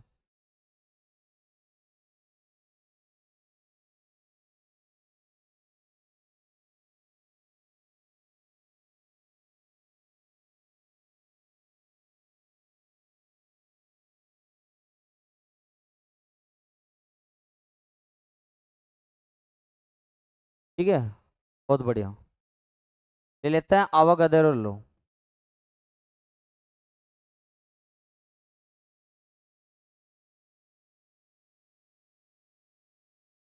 तो अवोगाद्रो लो क्या कहता है? अवोगाद्रो लो नियम लिख लियो। हिंदी में कोई दिक्कत होगी हो तो आपको। वो कहता है यदि प्रेशर और टेम्परेचर कैसे हो, इक्वल हो। अगर प्रेशर और टेम्परेचर इक्वल या कांस्टेंट हो, इक्वल या कांस्टेंट हो, ठीक है, तो हमारे पास दोनों पार्टिकलों के मॉलिक्यूल भी आपस में कैसे रहेंगे, बराबर रहेंगे, इक्वल रहेंगे। ठीक है जी, ये रहेंगे अभी हमारे पास। तो प्रूफ करते हैं इस बात को। तो क्या फॉर्मूला था? P equal to 1/3 mn/v c²। ठीक है, एक काम करो, P को इधर भेज दो। P v इजिकल टू कितना बना? 1/3 mn ये इधर चला गया और c² ये बना। तो अब पहले पार्टिकल के लिए देख लो, पहले पार्टिकल के लिए हो P और V तो सेम रहने वाले हैं 1/3। पहले वाले पार्टिकल का m1, पार्टिकल n1, और ये क्या होगा? c²। वेलोसिटी तो दोनों के लिए कैसी रहने वाली है? सेम ही रहने वाली है। चाहे तो इस चलो मतलब आप बदलना चाहो तो ऐसे ही बदल सकते हो, इसे P1 C1। ऐसे दूसरे ये फर्स्ट पार्टिकल के लिए है। अब निकाल लो सेकंड पार्टिकल के लिए। तो PV इजिकल टू क्या रहेगा? 1/3 m2 n2 c² ये होता है। अच्छा एक बात बताओ, हमें पता है वी नो डैट चाहे इस वाली एक्सिस में जावे कोई एनर्जी, या इस वाली एक्सिस में, या इस वाली एक्सिस में, एनर्जी आपस में सेम रहती है। मान लो इसमें जा रही है 1/2 m c²। इधर कितनी जा रही है? 1/2 m c²। और इधर भी कितनी जा रही है? 1/2 c²। सब सेम रहेगा। कौन कहता है? Law of equal partition energy, यानी कि M1 C1 या M2 C2 या M3 C3 आपस में कैसे रहेंगे? सेम रहेंगे। तो इसका मतलब है 1/2 M2 C² किसके इक्वल होता है? 1/2 M1 C1 के बार के स्क्वायर रहेगा, इक्वल रहेगा। कहाँ से आए हो? ऊर्जा के समविभाजन नियम से। तो ये वाली टर्म से 1/2 से 1/2 कट गया। तो जहाँ पे M2 C2 बार स्क्वायर रखा, वहाँ पे M1 C1 स्क्वायर रख दो इस वाली इक्वेशन में। कौन सी? अच्छा एक काम करो, पहले एक काम करो, इन दोनों इक्वेशन को इक्वल रख दो। PV इसके भी इक्वल है, PV इसके भी इक्वल है। तो पहले इन दोनों इक्वेशन को आपस में इक्वल रख दो। इक्वल रखने के बाद 1/3 M1 N1 C1 बार का square is equal to 1/3 M2 N2 C2 बार का स्क्वायर। इससे कट जाएगी तो हमारे पास बनेगी M1 N1 C1 बार का square is equal to M2 N2 C2 बार का स्क्वायर। अच्छा एक बात बताओ, यहाँ से आपकी वैल्यू कितनी आई? यानी कि M2 C2 बार का square is equal to M1 C1 बार का स्क्वायर की जगह, मतलब जहाँ M2 C2 बार स्क्वायर है वहाँ ये रख सकते हैं। तो यहाँ M1 C1 bar square is equal to, अब देखो M2 C2 की जगह क्या रख सकते हैं? M2 C2 की जगह N2 तो है, यही है। बस ये M2 C2 की जगह क्या रख देंगे हम? जल्दी से बताओ, क्या रख दिया? M1 C1 बार स्क्वायर। ठीक है, ये कट। तो जल्दी से बताओ इस वाले से ये M है, M कर लेना। अच्छा एक एक सेकेंड। तो ये आई हमारे पास। अब देखो ये वाले टर्म्स है, ये वाली और ये वाली कट गई। तो यहाँ से क्या बन गई? N1 is equal to N2। ये किसका लो है? ग्राम्स लो, वो एवोगाद्रो लो, एवोगाद्रो लो। ठीक है, नोट डाउन कर लो जल्दी जल्दी से, फिर डाल्टन लो करते हैं।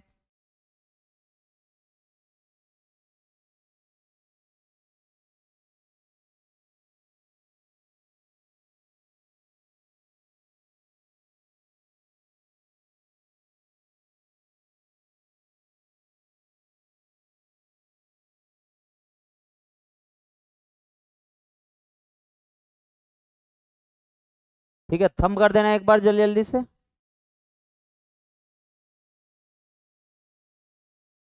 थंब कर दो भाई जल्दी जल्दी से एक बार, फिर आगे बढ़ते हैं।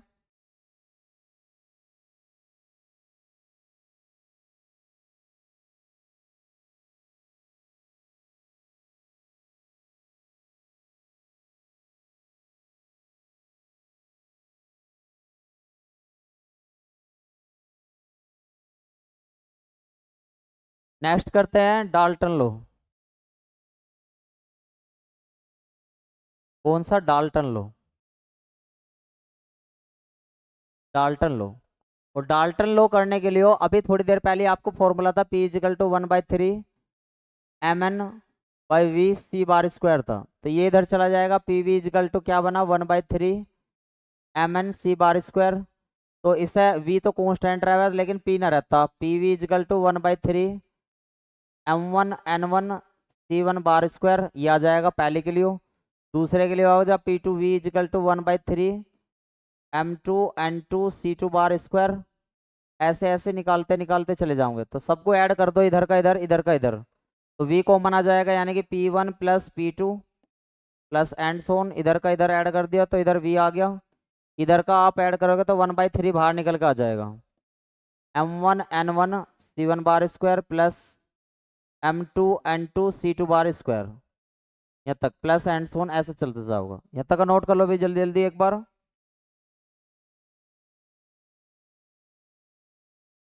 जल्दी जल्दी से बताओ भाई।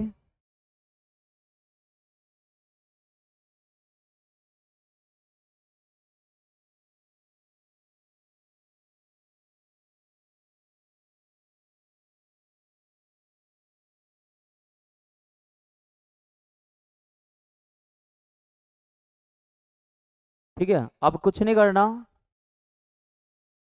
अब कुछ नहीं करना, सबकी काइनेटिक एनर्जी कैसे रहती है? इक्वल होते हैं। ये अपना फॉर्मूला पड़ा होगा 1/2 m m1c1² equal to 1/2 m2c2² equal to 1/3। मान लो 3 को लेकर चले m3c3 कितनी रहती है? तो रहती है 1/3।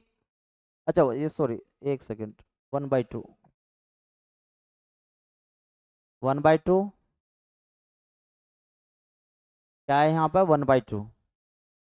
1/2 m c² रहेगी। तो आप एक काम करो, 1/2 सब में से कॉमन लेके सब में से कट जाओगा, तो सब में से कट जाने के बाद हमारे पास क्या टर्म्स बनेगी यहाँ से?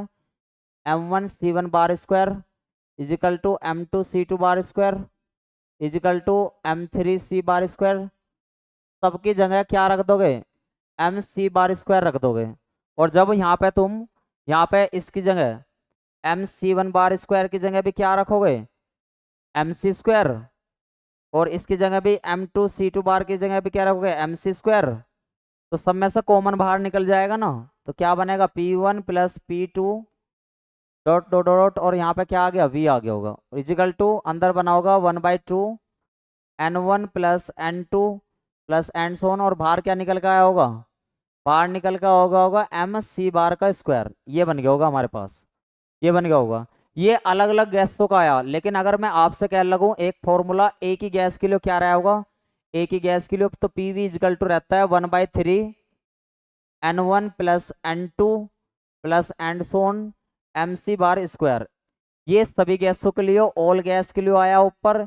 ये केवल सिंगल गैस के लिए आता है। ठीक है, अगर दोनों को, ऑल को और सिंगल को तुम कंपेयर करके देखा लोगे तो P की वैल्यू किसके इक्वल आ जाएगी? P की वैल्यू आ जाएगी P1 plus P2 plus P3। और ये किसका लो है? जल्दी बताओ। डाल्टन लो। किसका लो है? Dalton low. Prove that. जल्दी से थंब कर दो अगर समझ में आ गया हो तो। और इस उसका लास्ट डेरिवेशन, इस यूनिट का लास्ट डेरिवेशन।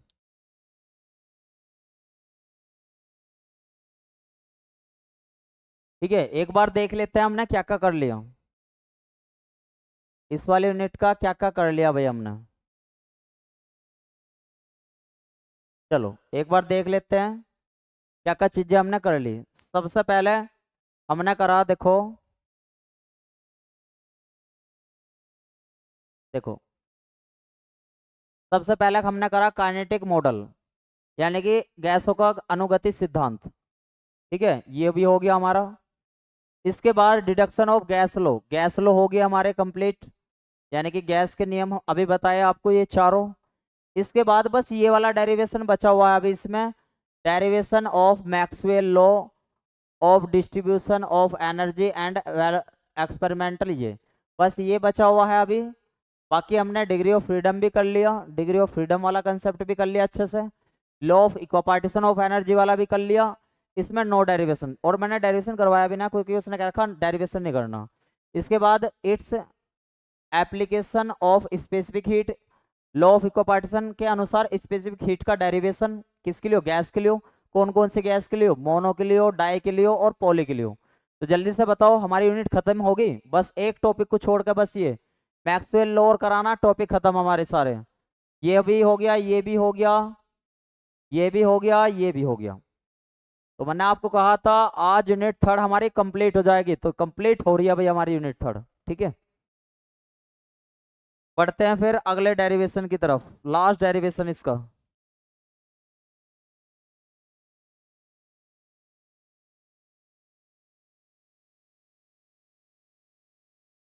ठीक है, चलो चलें भाई आगे।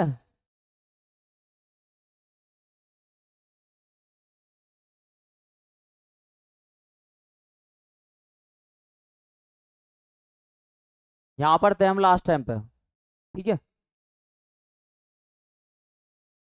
तो अब ये वाला जो डेरिवेशन है, हमें क्या प्रूफ करना, हमें ये वाला प्रूफ करना कि ये सबसे शुरुआत में आता कहाँ से था, तो ये वाली चीज प्रूफ करनी है बस।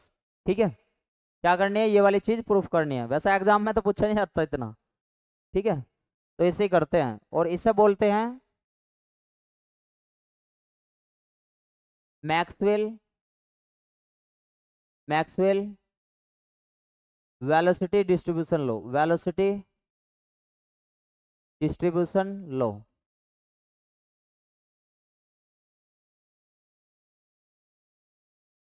मैक्सवेल का मैक्सवेल का वेग वितरण नियम, वेग वितरण नियम। ठीक है, चलो, तो पहले हम कुछ डायग्राम बनाते हैं, उस डायग्राम को अच्छे तरीके से समझ लो। एक डायग्राम बना लो अच्छे से।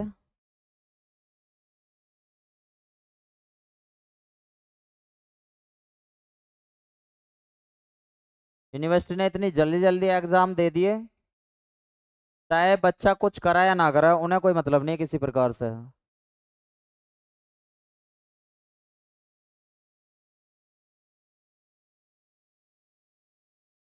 क्योंकि ये अपने मन मुताबिक कितना ही जल्दी कर देंगे, अपने मन मुताबिक कितना ही देर कर देंगे।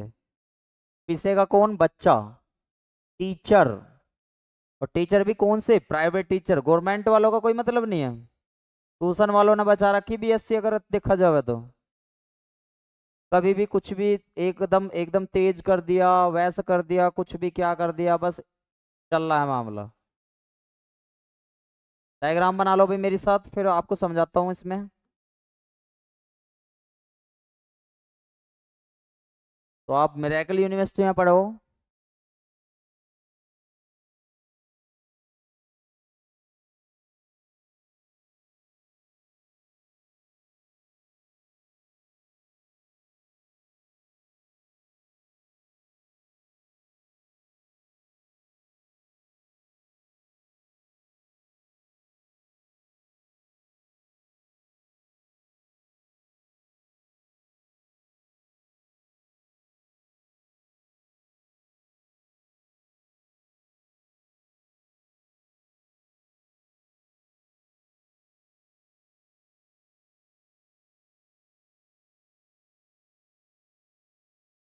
ये डायग्राम है भाई।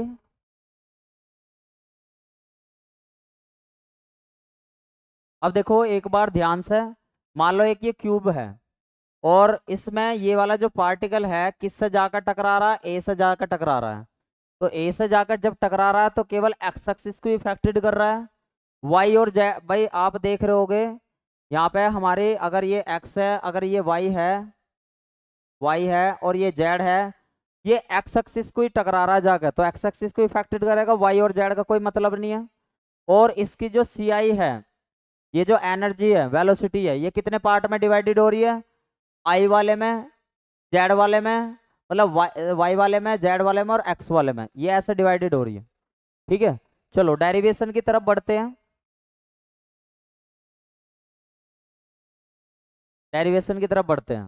डेरिवेशन क्या कह रहा है, देखो, जब कोई भी पार्टिकल जाकर ए से टकरा रहा है, ठीक है, तो इसके साथ यो किसे इफेक्टेड कर रहा है, एक्स एक्सिस को।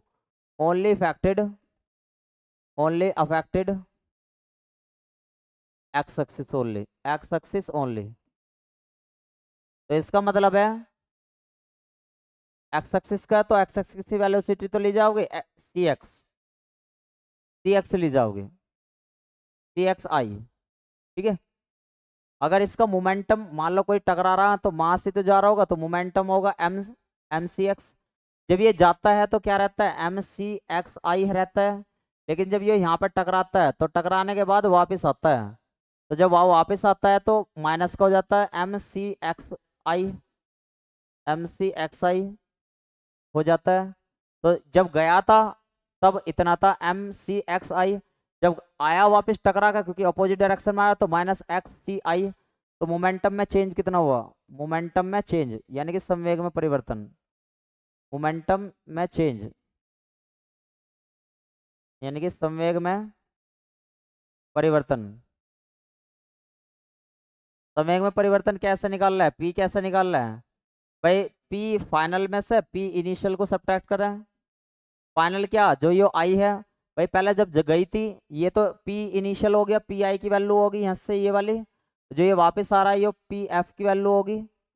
तो यहाँ से देखो पी एफ की वैल्यू कितनी है, माइनस एम सी एक्स आई, माइनस के ये गई थी ये कितनी है, माइनस के एम सी एक्स आई।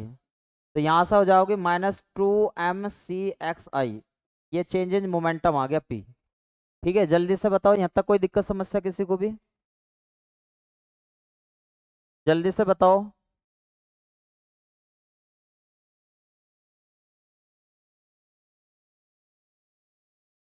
अब ये वाला पार्टिकल दो बार टकरा रहा है, मतलब एक बार गया टकरा कर वापस आया उसी जगह। तो जाते वक्त इसकी लेंथ कितनी थी एल, आते वक्त लेंथ कितनी थी एल। तो टोटल लेंथ कितनी होगी, टोटल डिस्टेंस कितनी होगी, दो बार टकराया तो डिस्टेंस कितनी, मतलब एक बार टकराने से टोटल लेंथ जब गया एल थी, जब आया एल थी, तो टोटल दूरी कितनी आ गई यहाँ से, तो आप कहोगे 2L आ गई। ठीक है, और स्पीड देखें, स्पीड या वेलोसिटी, कितनी स्पीड या वेलोसिटी से गया था, कितनी स्पीड या वेलोसिटी से गया था, तो आप क्या होगे, एक्स एक्स की डायरेक्शन में तो वी एक्स सी एक्स से गया था, किससे गया था, सी एक्स आई से गया था, सी एक्स ये सपेशन में आई आई से गया था। ठीक है, तो आप एक फॉर्मूला लगा दो, speed equal to distance upon time, distance upon time. तो टाइम का फॉर्मूला निकाल दो यहाँ से, टाइम इजिकल टू हो गया distance upon speed, distance upon speed, चाल बराबर दूरी बटे समय, यानी कि तो डिस्टेंस कितनी दे रखी है 2L, स्पीड कितनी है सी एक्स आई, ये स्पीड है। ठीक है, और हम ये मान कर चलते हैं कि ये कितने हैं, मतलब टाइम टोटल इतना आ रहा है हमारा, टाइम इतना आ रहा है। तो एक सेकंड में, एक सेकंड में ना नंबर ऑफ एक सेकंड में कोलिजन, नंबर ऑफ कोलिजन कितने होंगे, नंबर ऑफ कोलिजन संघट कितने होंगे, एक सेकंड में संघट। जब एक सेकंड में संघट हम निकालते हैं तो यहाँ पे क्या होता है, हमारा एन होता है, यहाँ पे क्या होता है एन। तो यहाँ से एन की वैल्यू निकालनी है, तो यहाँ ये चला जाओगा तो एन कितना हो जाओगा उल्टा, अगर यहाँ पे क्या होता है एन होता है, ये चला जाओगा इधर सी एक्स आई अपॉन 2L, ये आ जाएगा। तो ये एक सेकंड में क्या निकल कर आ गया, कोलिजन निकल कर आ गया। ठीक है, एक बार यहाँ तक खत्म कर दो जल्दी जल्दी से सभी।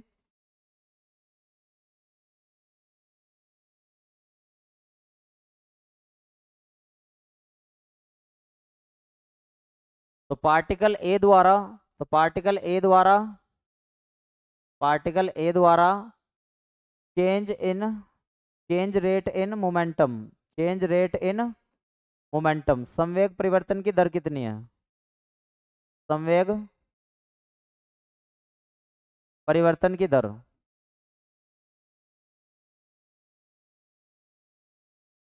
कितनी होती है, जितना इसने पी, ये जो पी की वैल्यू आई है, ये P मल्टीप्लाई और जिसकी ये n की वैल्यू आई है ये, तो P की वैल्यू यहाँ से देखो कितनी है, -2m(c(x(i) और n की वैल्यू कितनी है, c(x(i)/12 ये बनती है।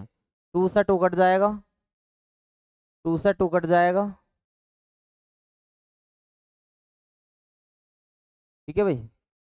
तो इससे बनाओ जल्दी जल्दी से, क्या बना यहाँ से, इजिकल टू m माइनस के m (c(x(i)² ये टर्म्स बनेगी हमारे पास। लेकिन ये क्या आया, मोमेंटम आया। मोमेंटम कभी भी कैसे हो सकता है, माइनस में हो सकता है क्या? जल्दी से थम करके बताओ, क्या मोमेंटम कभी भी माइनस में हो सकता है?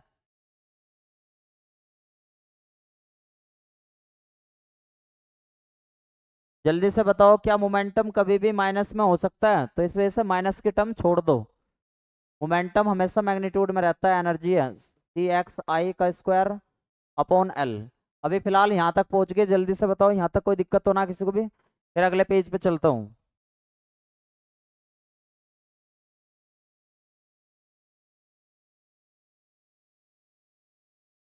ठीक है। अच्छा एक बात बताओ, सभी को एक फॉर्मूला पता होगा प्रेशर का। प्रेशर क्या होता है, दाब बराबर बल बटे क्षेत्रफल। जल्दी से बताओ, ये पता है, force upon area, force upon area यानी कि बल बटे क्षेत्रफल, दाब बराबर बल बटे क्षेत्रफल। ठीक है, ये नोट कर लो। फिर अगले पेज पे चल रहे हैं, मैं स्लाइड चेंज कर रहा हूँ। बस आपका 2 से 3 मिनट में ही डेरिवेशन खत्म हो जाएगा ये, 2 से 3 मिनट में ही डेरिवेशन खत्म हो जाएगा।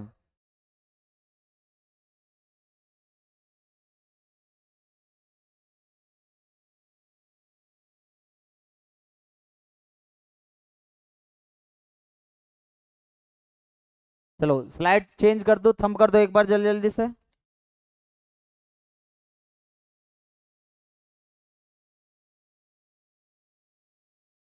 जल्दी जल्दी से थंब कर दो भैया।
एक बार जल्दी जल्दी थंब कर दो भाई सभी।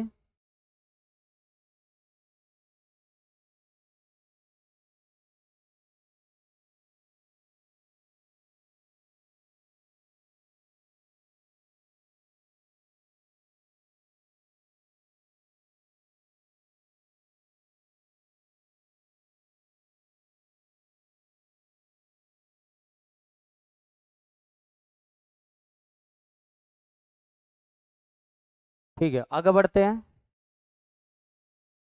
देखो भाई, आप सभी को एक फॉर्मूला पता अभी बताया था मैंने, प्रेशर इजिकल टू यानी कि प्रेशर को पी से force upon area, force upon area यानी कि बल बटे क्षेत्रफल। अच्छा प्रेशर हमारा पी अभी एक्स की डायरेक्शन में ले लो, फोर्स क्या है हमारा एक्स के, जब प्रेशर एक्स की डायरेक्शन में तो फोर्स भी तो एक्स की डायरेक्शन। और एरिया, एरिया क्या होता है, लेंथ मल्टीप्लाई लेंथ, तो एल मल्टीप्लाई एल। तो पी एक्स इजिकल टू क्या आएगा, F x upon L square, ये बना। अच्छा एक बात बताओ, सबको एक फॉर्मूला पता होगा एफ इजिकल टू एम में, एफ इजिकल टू एम में, तो एफ इजिकल टू एम ऐसा कैसे, एक्सेलेरेशन क्या होता है, d v by d t, velocity में आया हुआ चेंज। अच्छा एक बात बताओ, एफ इजिकल टू एम यानी कि वी बाई टी लिखो, या मतलब चेंज ना आया तो वी, वी बाई टी लिख लो बस। तो यहाँ से एफ इजिकल टू एम, जो ये वी है, वी को हमने क्या मान रखा, सी मान रखा। ठीक है, क्या मान रखा, सी मान रखा।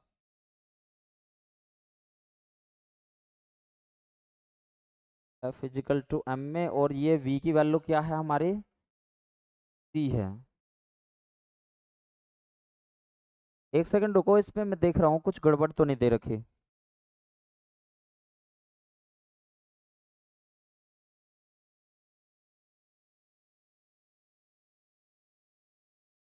एक सेकंड रुको भाई।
अच्छा एक सेकंड रुको भाई, एक सेकंड रुकेंगे भाई।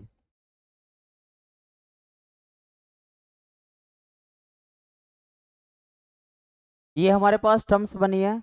अब एक बार यहाँ पे देखो, हमारे संवेग परिवर्तन की दर कितनी आई थी। तो वहाँ पे हमारी संवेग परिवर्तन की दर ये आई थी, ये संवेग परिवर्तन की दर है, यानी कि मोमेंटम में चेंज आया था, ये रहा। ये इसकी वैल्यू कितनी है, संवेग परिवर्तन की दर, संवेग परिवर्तन की दर थी, यानी कि change in momentum rate, change in momentum rate. अच्छा एक बात बताओ, ये तो चलो ठीक है। आप सभी को न्यूटन का सेकंड लॉ पता होगा, न्यूटन का second law, second law, second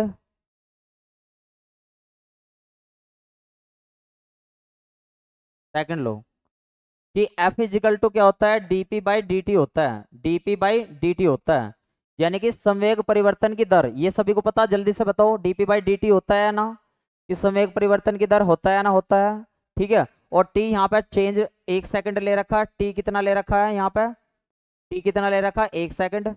तो यहाँ से एफ क्या बन जाएगा, एफ बन जाएगा डीपी, यानी कि मोमेंटम में चेंज। तो एफ किस डायरेक्शन में, एक्स में। तो डीपी की वैल्यू कितनी दे रखी, पीछे से देख लो, पीछे से देख लो कितनी आई थी डीपी की वैल्यू, जल्दी जल्दी से, ये आई थी। देखना स्टूडेंट एक बार, ये रही एम सी आई का स्क्वायर बाई एल, ये किसकी थी, मोमेंटम में चेंज की। तो इस एम सी आई यहाँ पर रख दो, डीपी की वैल्यू कितनी आई है, एम सी एक्स आई का स्क्वायर बाई एल, ये वैल्यू आई है। तो यानी कि ये जो एफ एक्स की वैल्यू आई है, इसे यहाँ पर रख दो, यहाँ पर रख दो इस जगह। तो पी एक्स की वैल्यू कितनी आएगी, यहाँ से देखो, पी एक्स की वैल्यू एफ एक्स की बनी एम सी एक्स आई का स्क्वायर बाई एल, और पहले से यहाँ पे क्या है, एल स्क्वायर है। तो पी एक्स इजिकल टू क्या बना, एम अपॉन एल की पावर 3 सी एक्स आई का स्क्वायर। अच्छा एल की पावर 3 क्या होता है, वॉल्यूम होते हैं, लंबाई गुना चौड़ाई गुना ऊंचाई। तो पी एक्स क्या बना यहाँ पे, M upon V C x आई का स्क्वायर, ये बना। तो ये पी एक्स आया, सिमिलरली करके, सिमिलरली पी वाई का निकाल लो, पी वाई कितना आ जाएगा, M by V C Y आई का स्क्वायर। ठीक है, ऐसे सारे निकाल लो भाई, सी वाई आएगा, हाँ सी वाई। एक बार वो मैं आई का केस देख लेता हूँ। ठीक है, आई है सभी के साथ है, आई का स्क्वायर, ऐसे पी जेड कितना आएगा, M by V C Z I square, ये आ जाएगा। तो प्रेशर निकाल लो, P equal to P one, वो P x plus P Y plus P Z. तो पी इजकल टू यहाँ से इन सबको ऐड कर दो एक जगह, तो रख दो M by V C x आई का square plus M by V C Y आई का square plus M by V C Z I का स्क्वायर। जल्दी से यहाँ तक का नोट डाउन कर लो, फिर आगे चलते हैं, और खत्म हमारा डेरिवेशन समाप्त एकदम।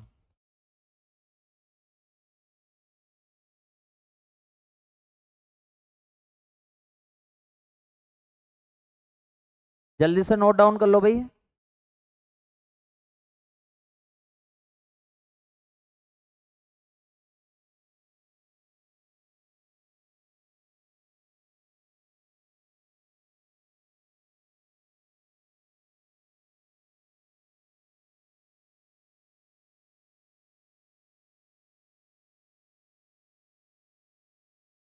रुक जाओ, आप एक काम करियो, एक सेकंड रुको।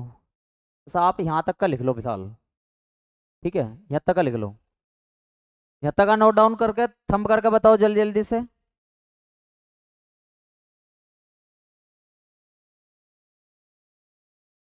चलो, अगर मैं आपसे कह दूं तो P is equal to p x plus P Y plus P z. अच्छा एक बात बताओ, अंदर गैस का जो प्रेशर लग रहा है इसका भी सेम रहेगा, इस एक्सिस में भी सेम रहेगा, वाई एक्सिस में भी सेम रहेगा, सब जगह जब प्रेशर सेम है तो p x is equal to p Y plus P z is equal to p z क्या आ जाएगा, यहाँ से पी ना आ जाएगा, पी आ जाएगा। ठीक है, तो जल्दी जल्दी से वैल्यू रखो, जल्दी बताओ क्या बना। ये वाली यूनिट यहाँ पे समाप्त हो जाएगी। तो हमारे पास वैल्यू आ गई यहाँ से कैपिटल P इजकल टू, जैसे ये आ गई 1/3 इन सब का P, इन सब की टर्म्स क्या बन गई हमारी P।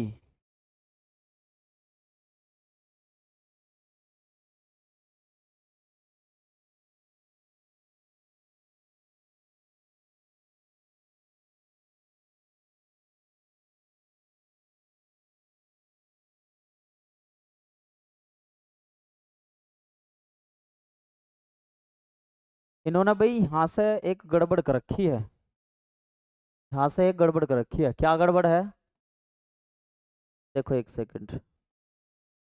इन्होंने ये जो है ना, ये प्रेशर जब ये लिया है, ये वाली लाइन हटा दो यहाँ से। उन्होंने कहा है कि जो प्रेशर लग रहा है ना पार्टिकल का, जो पार्टिकल का प्रेशर लग रहा है P इजकल टू, वो एक्स एक्सिस में भी वाई एक्सिस में जेड सेम लग रहा है। तो यानी कि अगर एक उसकी बात करने लगा है, यानी कि एक उसकी बात करने लगा तो 1/3 px लगेगा एक उस पर, दूसरी पे कितना लगेगा 1/3 py लगेगा, और तीसरी पे क्या लगेगा 1/3 pz लगेगा। यानी कि एक उस पर 1/3, भाई तीन एक्सिस है, एक तीन एक्सिस है, सभी पे पी, मान लो पी लग रहा है, मान लो टोटल प्रेशर तो है पी, तो एक एक्सिस पे कितना लगेगा P/3, इस पे कितना लगेगा P/3, इस वाली पे भी कितना लगेगा P/3, ऐसा बता रखा। ठीक है, तो यानी कि एक की वैल्यू इतनी टर्म्स हमारी बन गई, तो P इजकल टू, ये कैपिटल P कह दो यहाँ पे, capital P is equal to 1/3 px plus py plus pz।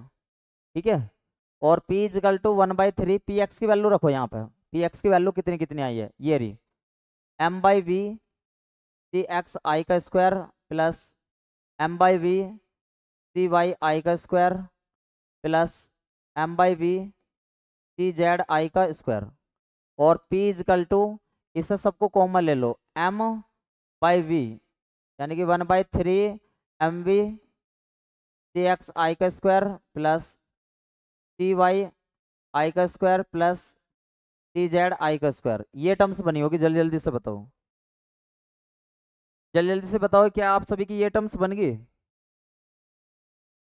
और ये वाली वैल्यू कितनी होती है P इजकल टू 1/3 m/v, ये वैल्यू किसकी होती है सी बार स्क्वायर की। अगर n n n पार्टिकल दे रखे हो तो हमारे पास क्या आ जाएगी P is equal to 1/3 mn/v c bar square. ये प्रूफ हो गया, ये क्या हो गया हमारा प्रूफ हो गया। जल्दी से बताओ, अब तो कोई दिक्कत समस्या ना हुई, जल्दी बताओ कोई दिक्कत समस्या तो नहीं, यहाँ तक तो निकाल लिया था हमने। बस ये था कि टोटल प्रेशर तो लग रहा P, तो एक एक्सिस में कितना लगेगा P/3, इस वाली में P/3, इसमें P/3, तो एक का निकाल के यहाँ पर रख लिया, सबको कॉमन वगैरह ले लिया, इनकी सारी वैल्यू लगा दी, क्योंकि इसकी जैसे हम ये कॉमन ले लेंगे इसकी वैल्यू हो जाएगी सी बार स्क्वायर, एन पार्टिकल हो, तो ये तो यही तो प्रूफ करना था। चलो, ये वाली यूनिट आपकी यहाँ पे कंप्लीट होगी, तो कल आपकी या तो यूनिट सेकंड चलेगी या यूनिट फर्स्ट चलेगी। ठीक है, बस आपके दो यूनिट का काम रह गया, यानी कि 2 से 3 दिन में आपका सिलेबस खत्म हो जाएगा। ऑल द बेस्ट सभी को।